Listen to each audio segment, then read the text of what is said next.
Today, we're talking about the one lesson that will help you change your life. And to paint the picture, we go to Chinese philosopher Lao Tzu, who once said, "To breathe in, you must first breathe out, let go. To hold, you must first open your hand, let go." So here lies the problem. We all want change, but we're unwilling to open our hand. We're unwilling to let go of the old in order for the new to come in. So here's the lesson that you need to learn. You cannot receive with a closed hand. You must be willing to open your hand and let go and create space for the new to come in. But letting go may not be what you think. It can mean letting go of your circumstances, your identity, people in your life, and even your expectations of how things should go. I've experienced a lot of change in the last decade of my life. I've changed jobs, I've changed cities, I quit my engineering career, and I quit being a 9-to-5 employee in order to become self-employed. And in all of those circumstances, I needed to learn to let go first in order to receive and make room for what was coming in next. When I wanted to move to a new city, I had to be willing to let go of my old city. I had to be willing to let go of the people and friends in that city, the familiarity of my usual hangout spots, and just the comfort of knowing my way around town. I had to be willing to let go of all of that. When I made the decision to change my career, I had to be willing to let go of my identity as an engineer. I had to make that space to let in the new identity that was emerging. I wanted to become a coach, so I had to let go of the engineering identity and embrace the coaching identity. And I had to embrace the discomfort of letting go of that identity.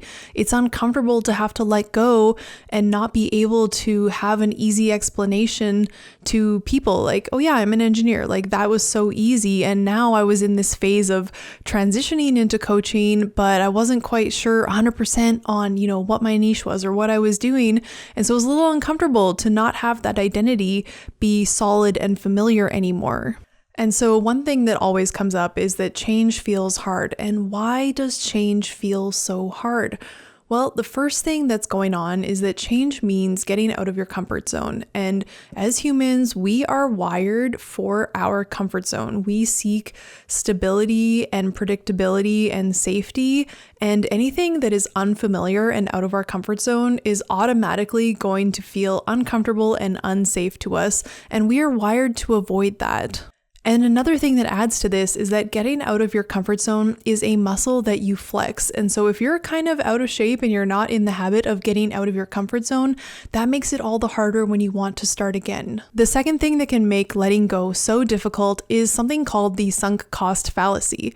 So this is where you've put so much time and energy and effort into something that you're not willing to throw all that away, even when you know that it's time to change course and that the current course of action you're on is not working.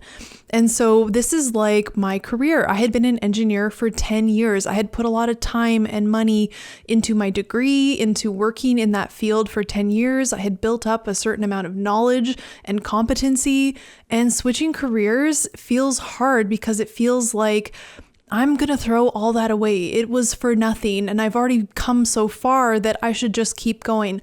But that's the sunk cost fallacy, because it was very clear to me personally that I needed to go down a new path, pursue a new career, and essentially start over as far as a career. And so the way I like to think about it is that it wasn't for nothing. It supported you up until this point. It got you here. So it did its job, and now you're different perhaps, and it's time to move on to the next adventure. And it isn't all doom and gloom. It isn't all just letting go and loss. Remember, when you let go, you're making room for the new to come in. You're making space for something even better, even more fulfilling to come into your life. So how can we make change a little bit easier? Well, the first thing we need to do is get really clear on what this change will mean, what it will cost us, and just have that on the table so that we can accept what we are going to be letting go of in exchange for our new life. And at the same time, you can remind yourself what you're letting go of to make space for. What is that dream? What is that change that you're desiring? What is the thing that is going to be better than your current situation that you're wanting to let go of in the first place? because you want that change for a reason, right? Everything isn't sunshine and roses, or you wouldn't be thinking about change in the first place. And I find that even though we can be so unhappy with our current situation, the second we start thinking about change, it's like all of a sudden those rose-tinted glasses come on and our current situation isn't that bad anymore.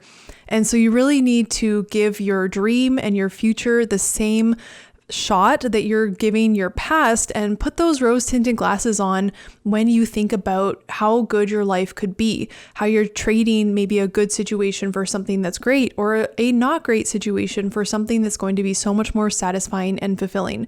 So focus on that vision, focus on that dream, and really get excited about what you could be doing when you let go of the old. And this has been the biggest driving force in all the change that has happened in my life. It has been focusing on that vision, focusing on that dream, and all the ways in which my life is going to be better and improved by making this change and by letting go of the old. And I prefer to focus on that vision rather than focusing on the past or the risk involved. And I really ground my dreams in reality by looking to others who have done the same thing or something similar to what I am hoping to do. And this shows me that it's possible, that there's a way forward, there's a path, and I can figure it out. And I really just focus on those things, my dream and my ability to make it possible, and the people ahead of me that have already done it. And that has been the driving force in moving forward in my life. When I wanted to be self-employed, I was looking online at all these other people who had already made that change or who had already grown their business. And that really helped me ground my business and dream in reality and see that it's possible. This isn't a crazy pipe dream. And I can even look to them and see the steps that they took and figure out how to adapt that to my own personal situation and make it a reality. But in order to make that reality happen, you need to first let go. You need to open your hand in order to receive. You need to create that space for the new to come in by letting go of the old in whatever way that looks like in your situation. So I want to know, have you had a similar experience? What have you had to let go in order to bring in the new? And how has that new been worth it? How was it worth letting go of the old in order to bring in the next phase, the next level, the next you that you were dreaming of? Let me know down below in the comments. And if you did enjoy the video, give it a big thumbs up. I would love that support. And if you're into this type of content, then consider subscribing for weekly videos like this. And with that, I will see you in the next video.